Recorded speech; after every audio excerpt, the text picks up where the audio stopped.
अच्छा, एक चीज तो ध्यान रखेंगे कि ना, जैसे मेरे पास ना काफी बच्चों ने फोन किया है, वही 12th का जो नया बैच स्टार्ट हो रहा है। मैंने तुम्हें एक चीज बता दी ना, देखो ऐसा ना हो कि तुम 12th का बैच अभी से ज्वाइन कर लो, 11th में गड़बड़ हो जाए कुछ।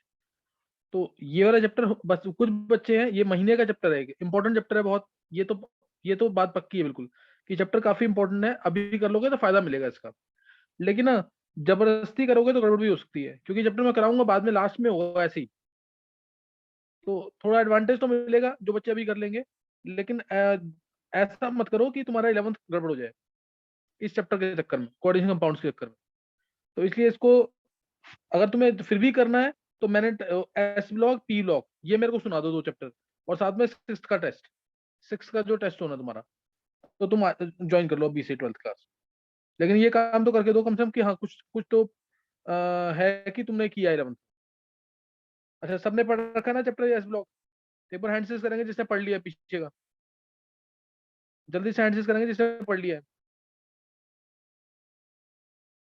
चैप्टर, जिसने खत्म कर लिया पूरा। बस मैं आज नाइट में पी ब्लॉक भेजना स्टार्ट कर दूंगा 11th वाला।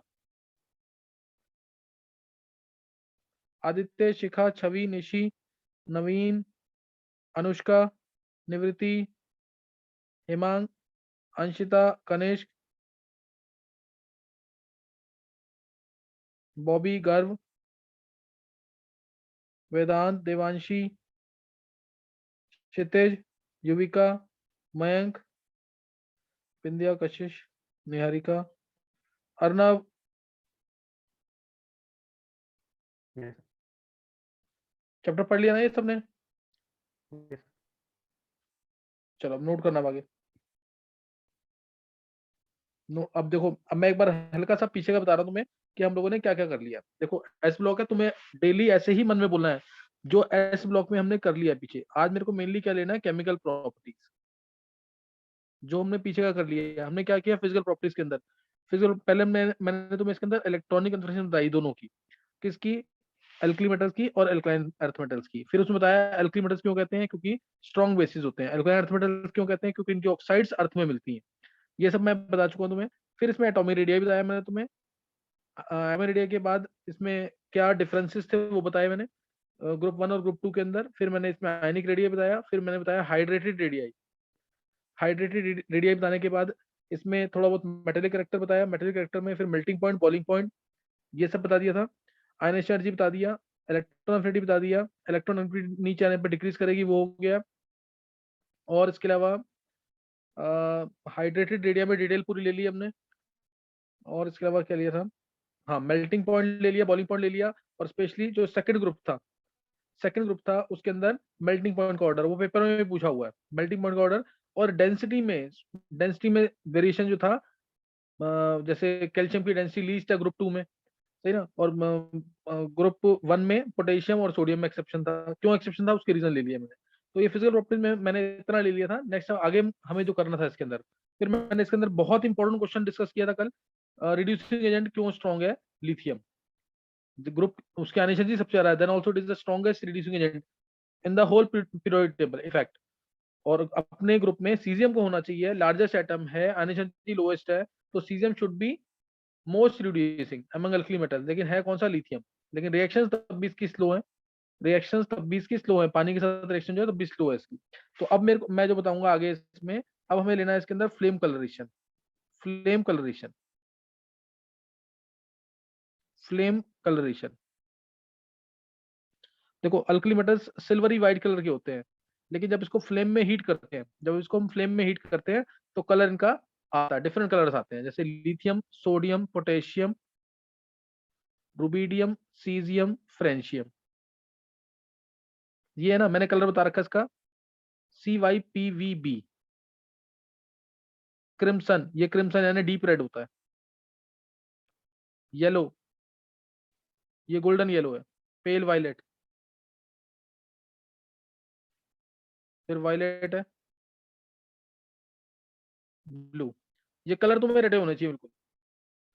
अल्कली मेटल्स को जब हम बंसन बर्नर में फ्यूल लेते हैं ऑक्टेन, क्योंकि हमें ज्यादा हीट चाहिए होती है लैब के अंदर, इसलिए हम ऑक्टेन को फ्यूल लेते हैं। हम घरों में यूज करते हैं एलपीजी, लिक्विफाइड पेट्रोलियम गैस, जिसके अंदर आइसोब्यूटेन होता है। तो हमें ज्यादा हीट ऑफ कंबशन चाहिए होता है लैब में, इसलिए हम ऑक्टेन एज फ्यूल लेते हैं। और जैसे ही हम उस फ्यूल के जो बंसर बर्नर में हीट करेंगे अल्कली मेटल्स को, तो ये डिफरेंट कलर्स इंपार्ट करते हैं। लिथियम का क्रिम्सन है, CYPVB, वर्ड याद कर लेना, CYPVB करके।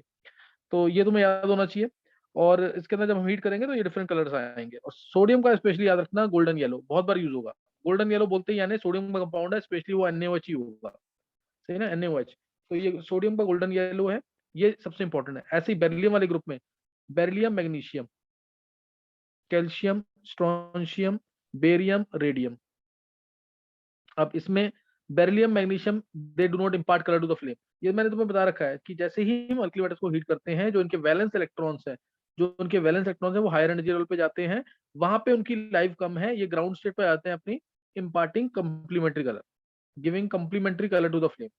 कंप्लीमेंट्री कलर का जरूर केस याद रखना, क्योंकि उसके क्वेश्चन IIT में भी आए हुए हैं। जैसे बोला कि कॉपर सल्फेट जो है कौन सा कलर एब्जॉर्ब करता है, क्या आंसर आएगा इसका? कॉपर सल्फेट कौन सा कलर एब्जॉर्ब करता है, क्या आंसर दोगे इसका?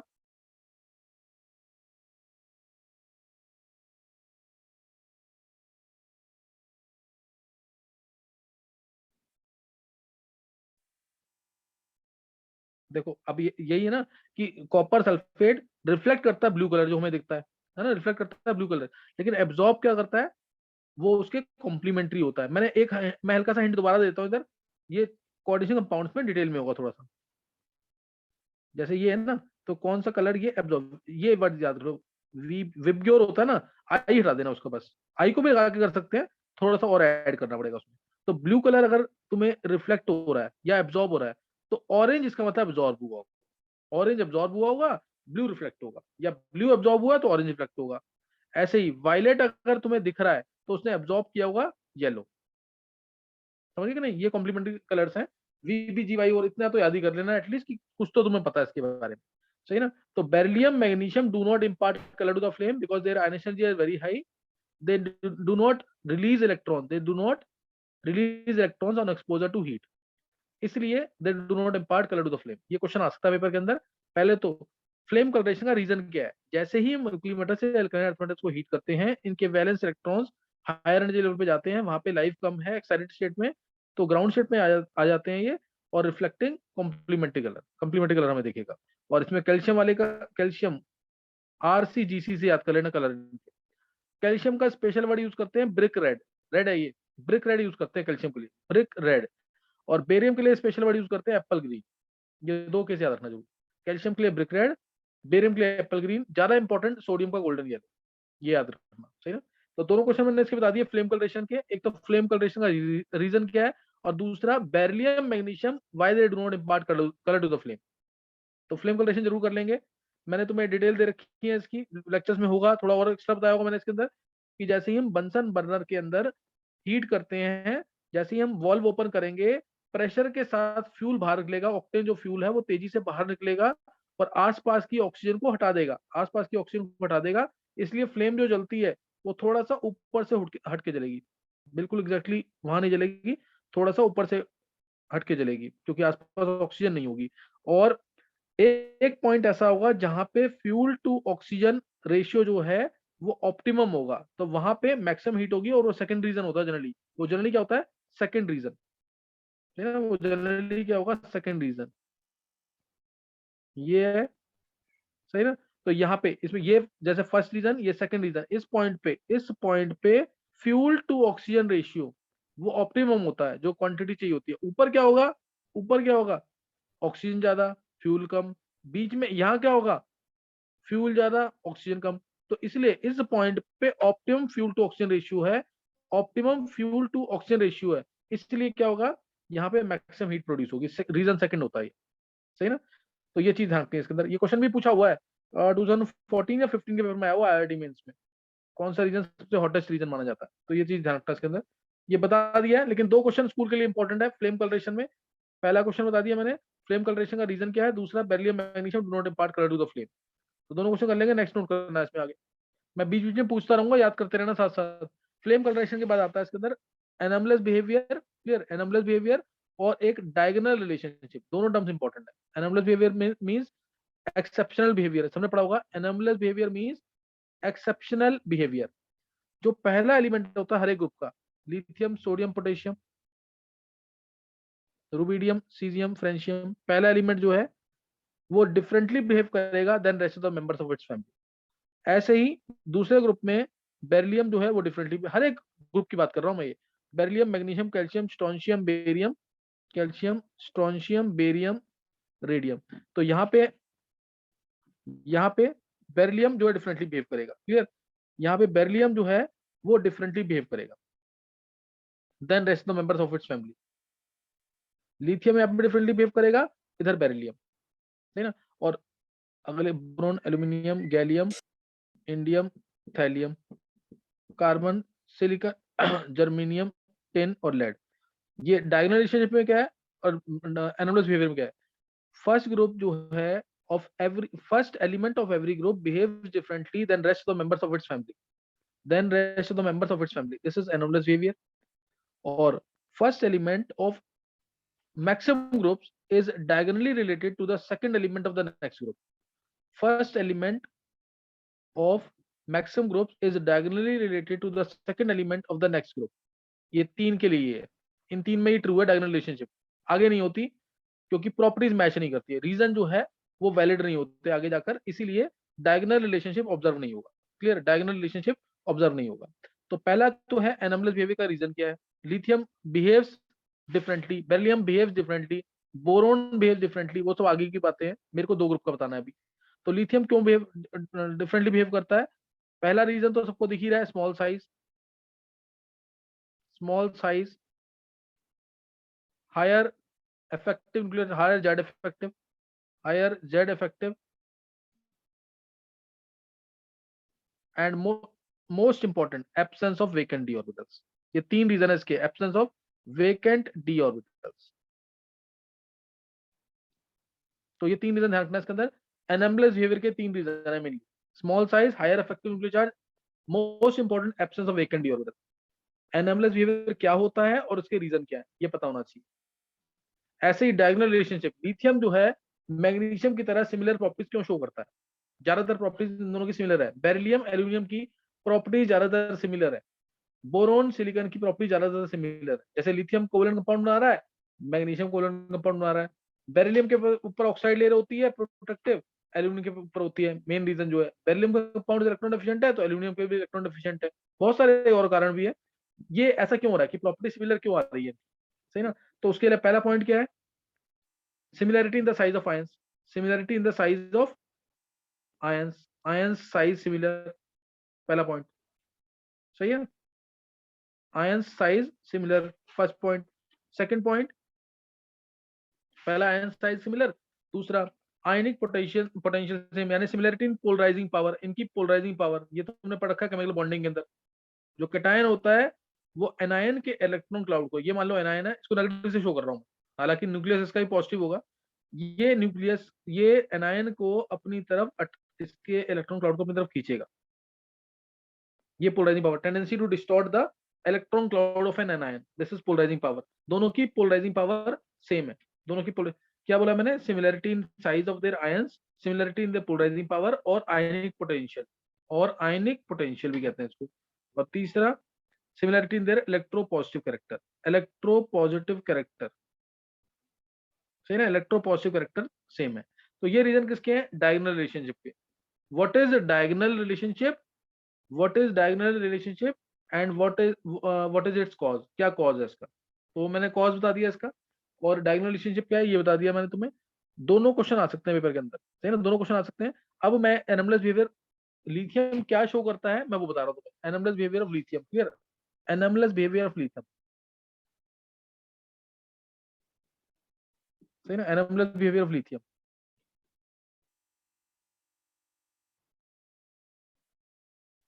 एनोमलस बिहेवियर ऑफ लिथियम, ये क्या होता है, देखो लिथियम जो है अब, और सेम रिलेट कर दूंगा मैं आगे कि लिथियम और मैग्नीशियम की प्रॉपर्टी सिमिलर क्यों है, उन दोनों को बना दूंगा। लिथियम जो है सबसे हार्ड होता है, लिथियम सबसे हार्ड है, मेल्टिंग पॉइंट बॉइलिंग पॉइंट इसका बहुत ज्यादा है, बहुत हार्ड है, high melting point boiling point, melting point boiling point, lithium के कंपाउंड्स, ये याद करना है साथ साथ तुम्हें बिल्कुल। लिथियम के कंपाउंड कोवेलेंट होते हैं, हार्ड होता है, melting point boiling point high है। लिथियम अकेला है जिसका क्लोराइड जो है हाइड्रेटेड फॉर्म में एग्जिस्ट करता है। ये इंटरस्टिशियल वाटर आता है इसके अंदर, इंटरस्टिशियल वाटर, जो कि इंटरस्टिशियस में फिक्स हो जाता है।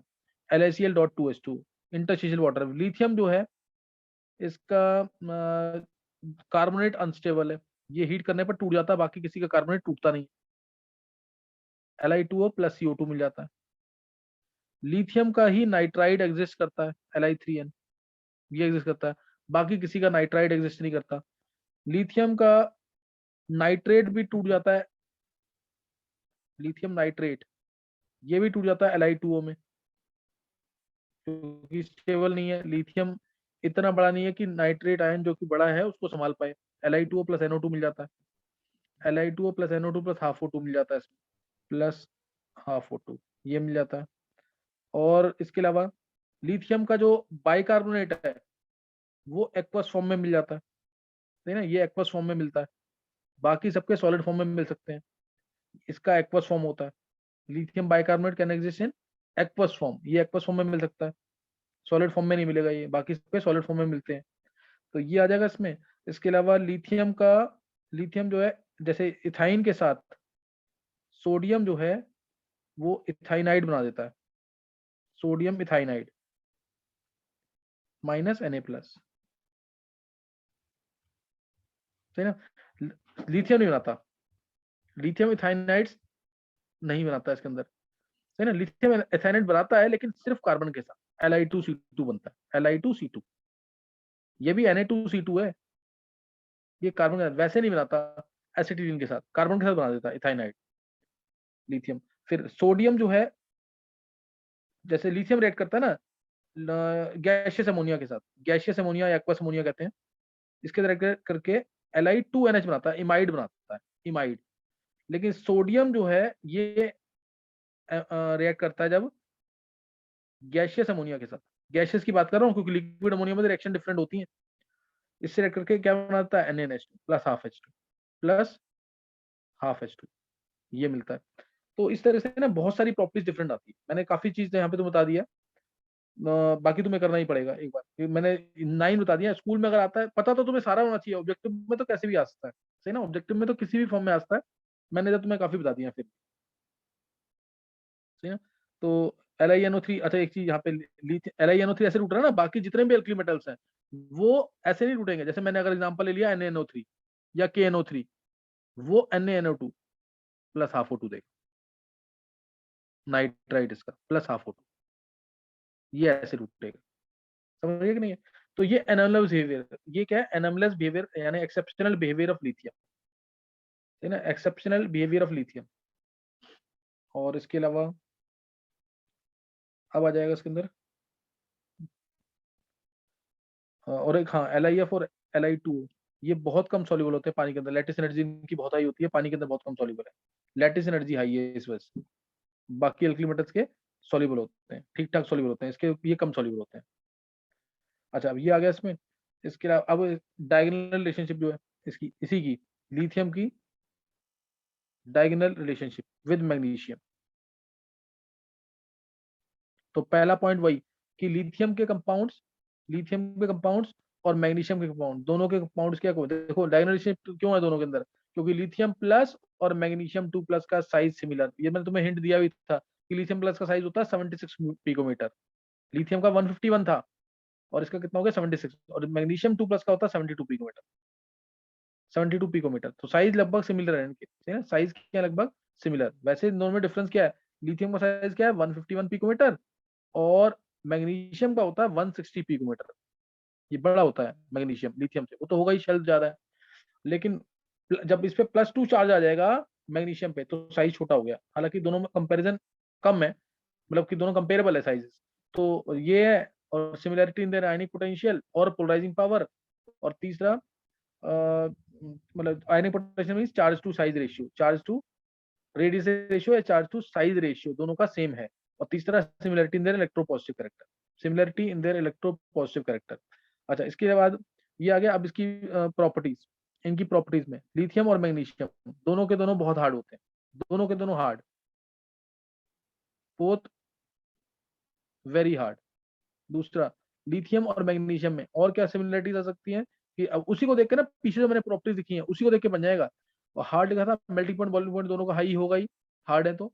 फिर मैंने दूसरा तीसरा पॉइंट मैंने लिखा था उसमें, थर्ड पॉइंट लिखा था, हाँ, हाइड्रेटेड फॉर्म में LiCl.2H2 होता है, MgCl2 भी .8H2O6H2 ऐसे एग्जिस्ट करता है, ऐसे एग्जिस्ट कर जाता है। दोनों के हाइड्रेटेड सॉल्ट्स एग्जिस्ट करती हैं, दोनों के अंदर इंटरस्टिशियल वाटर होता है, दोनों की हाइड्रेटेड सॉल्ट्स एग्जिस्ट करती हैं। LiCl भी यानी हाइग्रोस्कोपिक है, MgCl2 भी हाइग्रोस्कोपिक है, दोनों के दोनों क्या है, हाइग्रोस्कोपिक, दोनों के दोनों हाइग्रोस्कोपिक है, दोनों के दोनों कोवेलेंट हैं LiCl और MgCl2, इसलिए सॉल्युबल कहाँ होंगे, इथेनॉल के अंदर, सॉल्युबल इन इथेनॉल। कोवेलेंट है तो ऑर्गेनिक सॉल्वेंट में soluble, soluble in ethanol, soluble in ethanol.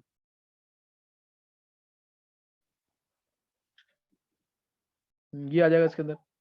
और इसके अलावा दोनों के नाइट्राइड्स, जो पॉइंट्स उधर लिखे हैं ना उन्हीं से रिलेट कराना। Li3n एग्जिस्ट करता है तो Mg3n2 एग्जिस्ट करता है, Li3n एग्जिस्ट करता है तो Mg3n2 एग्जिस्ट करता है। और इसके अलावा पॉइंट्स आ जाएंगे दोनों के, वही सारे पॉइंट्स लिखने हैं। LiNO3 भी, Li2CO3 टूट करके CO2 गैस देता है, Li2O प्लस CO2, तो MgCO3 भी टूट करके क्या देता है, MgO plus CO2, MgO plus CO2 देता है। समझे कि नहीं है? तो ये सारे पॉइंट वैसे ही चलेंगे जो उसके पॉइंट्स थे ना, उन्हीं से रिलेट करा सकते तुम, उन्हीं से रिलेट करा सकते उसमें। और इसके अलावा इसी तरह से पॉइंट बना सकते तुम, है ना, इसी तरह से पॉइंट बना सकते। तो ये मैंने 5 यहाँ पे बता दिया, और भी पॉइंट बन सकते हैं, ऐसा नहीं कि सिर्फ यही है, और भी पॉइंट बन सकते हैं। तो अब आ गया, ये आ गया ना। अब नेक्स्ट है सेकंड ग्रुप में। सेकंड ग्रुप में बेरिलियम की एनोमलस बिहेवियर, बेरिलियम का एनोमलस बिहेवियर, और बेरिलियम की एल्यूमिनियम के साथ डायगोनल रिलेशनशिप, ये तुम्हें आना चाहिए। बेरिलियम का एनोमलस बिहेवियर और इसका डायगोनल रिलेशनशिप विद, किसी को पता है कि नहीं, कौन बोलेगा ये?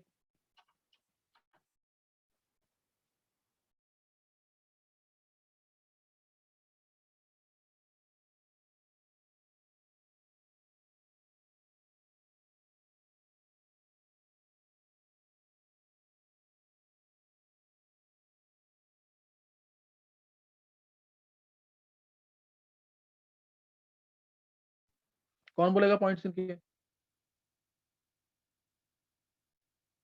हाँ Hemang. So the anomalous behavior of beryllium are that beryllium is hard, whereas the others are soft. It has high boiling point and melting point. Then it has a maximum coordination number of 4, whereas the others have 6 because they have vacant d orbitals and beryllium doesn't. Then beryllium compounds are also amphoteric. बिल्कुल सही है, perfect. Beryllium के भी और aluminium के भी amphoteric होते हैं, बिल्कुल सही है। अब देखो जरा, इसके 3-4 पॉइंट्स ही हैं, ध्यान से सुनेंगे। देखो पहला पॉइंट क्या है, फर्स्ट पॉइंट क्या है, बेरिलियम जो है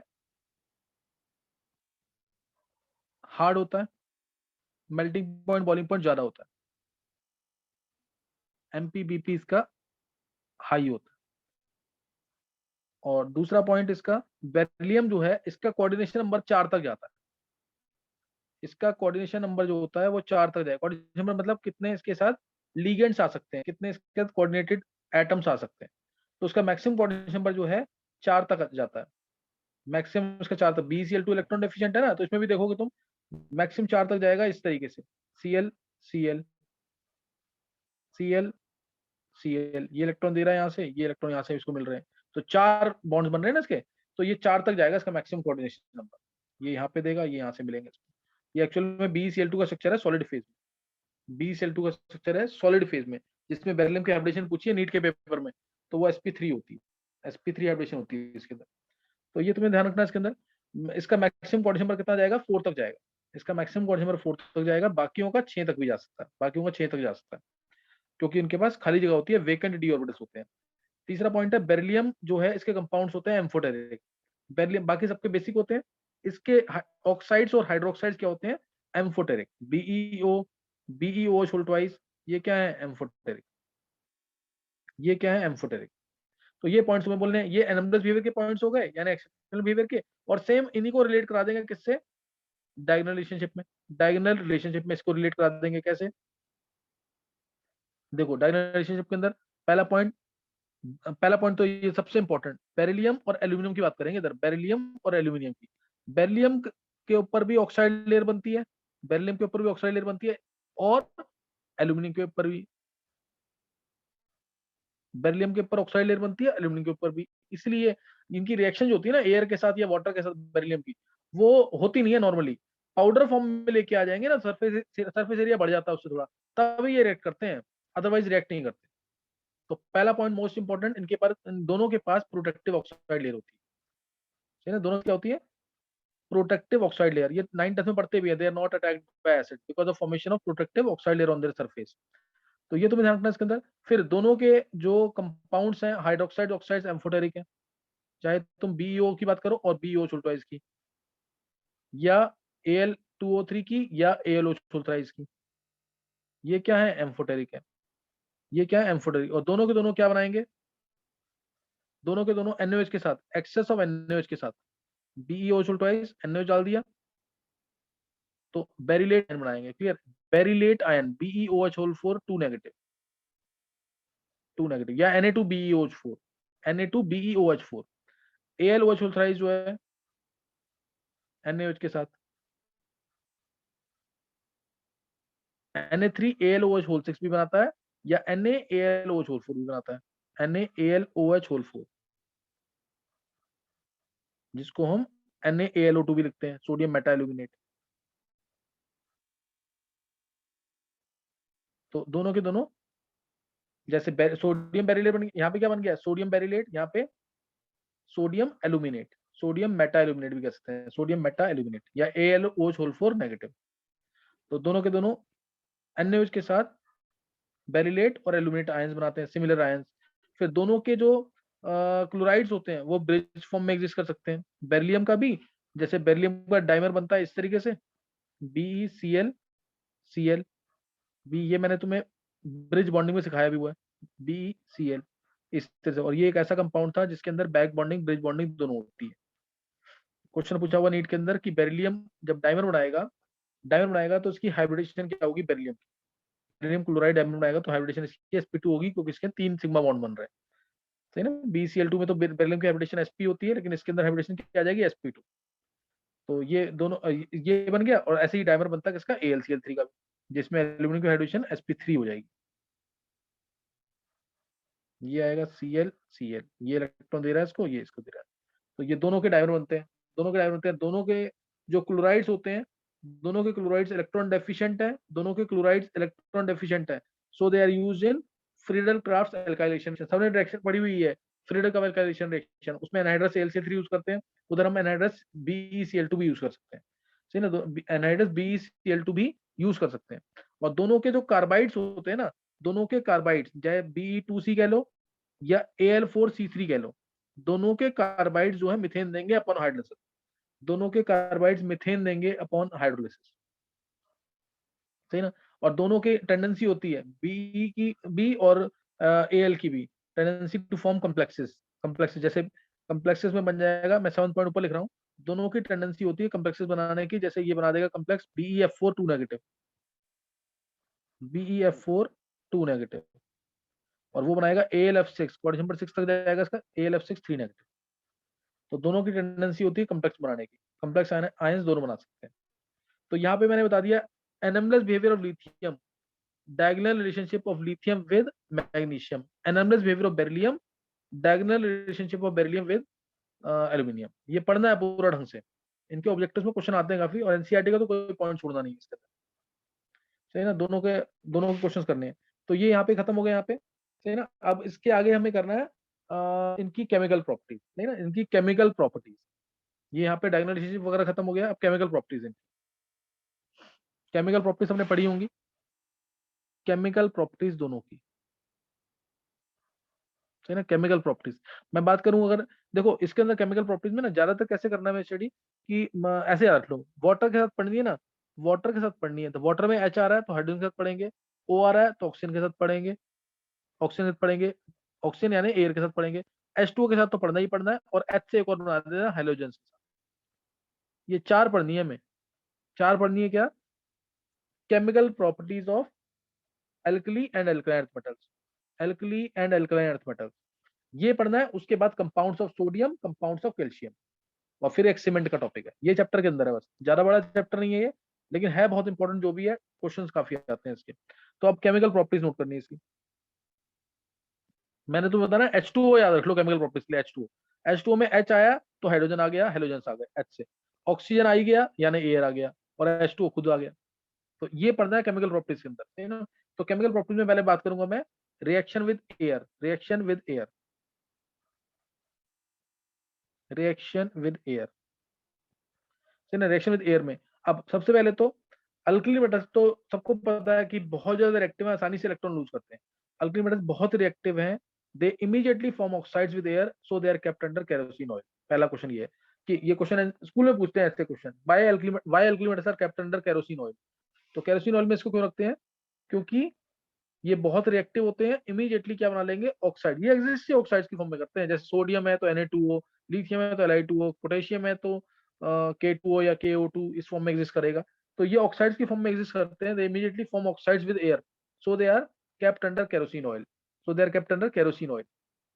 तो ये क्यों रखते हैं? क्योंकि they immediately form oxides with air. और दूसरा, लिथियम को नहीं रखते इसके अंदर, ये भी इंपॉर्टेंट क्वेश्चन है, लिथियम क्यों नहीं रखते? क्योंकि लिथियम क्या है? बहुत लाइट होता है, इसकी डेंसिटी 1 से कम होती है, डेंसिटी 1 से कम है, और ये फ्लोट करता है केरोसिन ऑयल के ऊपर। तो केरोसिन ऑयल के ऊपर फ्लोट कर रहा है तो फिर रिएक्ट कर सकता है, तो ये रिएक्ट कर सकता है एयर के साथ। इसलिए लिथियम को हम रखते हैं पैराफिन वैक्स के अंदर। Lithium is wrapped under paraffin wax, इसको रैप करके रखते हैं पैराफिन के अंदर, ताकि ये रिएक्ट ना करे और ऑक्साइड ना बना दे। सही ना, ये इंपॉर्टेंट क्वेश्चन है ऑब्जेक्टिव्स के लिए। सही। तो ये और स्कूल में भी पूछ सकते हैं क्वेश्चन को।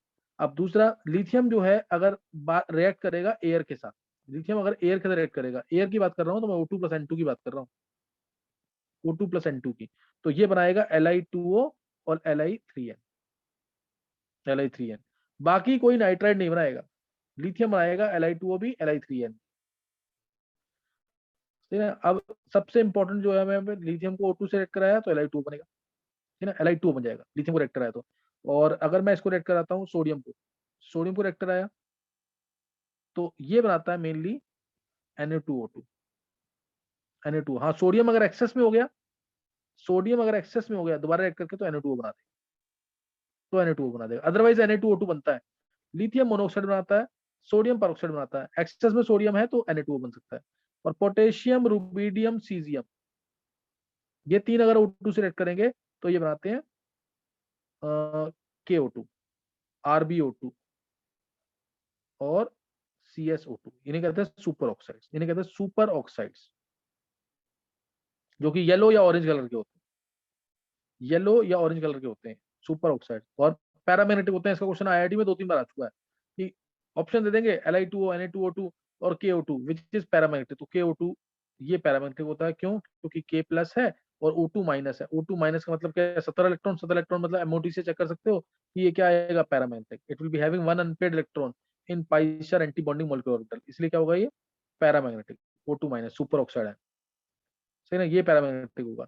तो अब पहला क्वेश्चन तो यहाँ पे यही आ गया कि लिथियम मोनोऑक्साइड क्यों बना रहा है, सोडियम परऑक्साइड क्यों बना रहा है, और rest of the alkali metal they are forming superoxide. तो एक सिंपल सा रूल है, सिंपल सा रूल है, larger cation stabilises, larger cation stabilises larger anion, larger cation stabilises larger anion. जितना बड़ा कैटायन होगा वो एनायन को, बड़े एनायन को संभाल सकता है। जैसे अगर अकेला एटम है, ध्यान देना थर्मल स्टेबिलिटी का रूल है ये, अगर अकेला एनायन है, मतलब एक ही एटम है एनायन के अंदर, तो जितना छोटा कैटायन होगा उतना स्टेबल, जितना छोटा कैटायन। अगर उसके अंदर एक से ज्यादा एटम आ गए, एक से ज्यादा एटम आ गए, जैसे O2 माइनस, जैसे CO3 2 माइनस, जैसे PO4 3 माइनस, एक से ज्यादा अगर एटम आ गए एनायन के अंदर तो कैटायन बड़ा होना चाहिए, बस ये रूल याद रखना, सारे क्वेश्चन चल जाएंगे इससे। जैसे मैंने बोला, ध्यान देना क्वेश्चन में, Li2O, Na2O, K2O,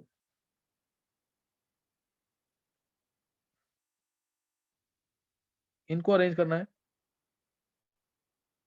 stability order में, Li2O, Na2O, K2O, LiH, NaH, KH, stability order में अरेंज करना है। फिर इसके बाद आ गया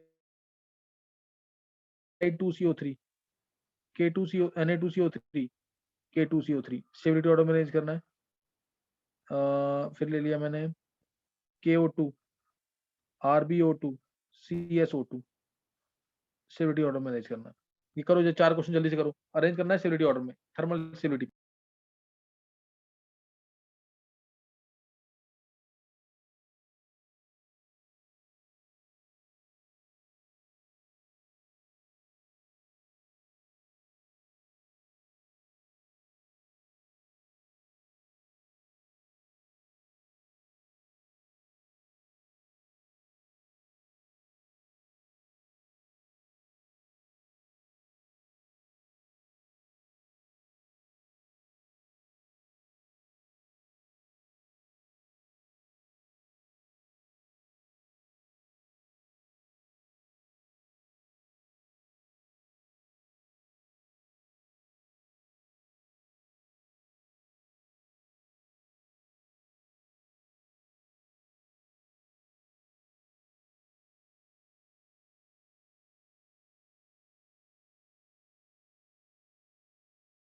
हाँ कर लिया सबने? कौन देगा आंसर इसका?